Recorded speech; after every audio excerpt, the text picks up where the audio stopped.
आज ही उन दोनों की शादी हुई है और दोनों बहुत खुश दिख रहे थे।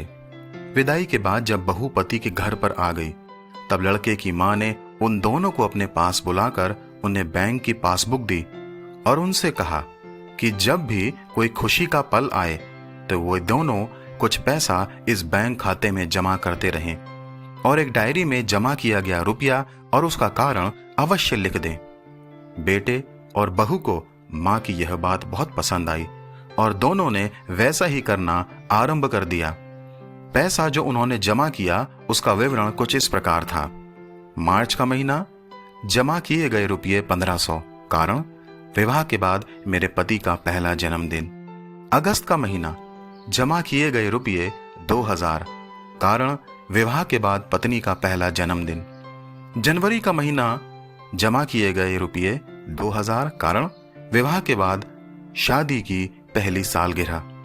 इस तरह बहुत से खुशियों के पल और बैंक में जमा रुपयों का विवरण उस डायरी में दर्ज था। कुछ सालों के बाद पति और पत्नी के बीच में मतभेद उत्पन्न होने लगे।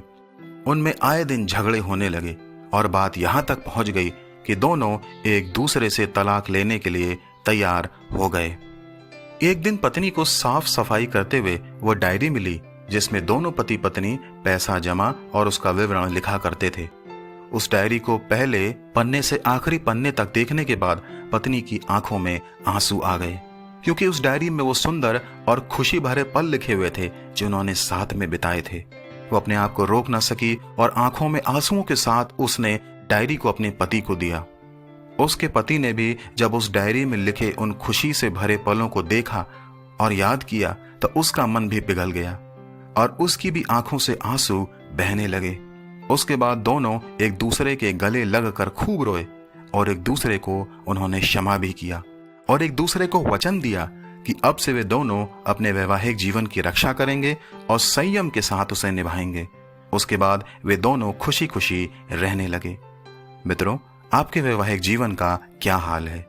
पति पत्नी का रिश्ता एक पवित्र रिश्ता होता है जिसका साक्षी खुद परमेश्वर होता है।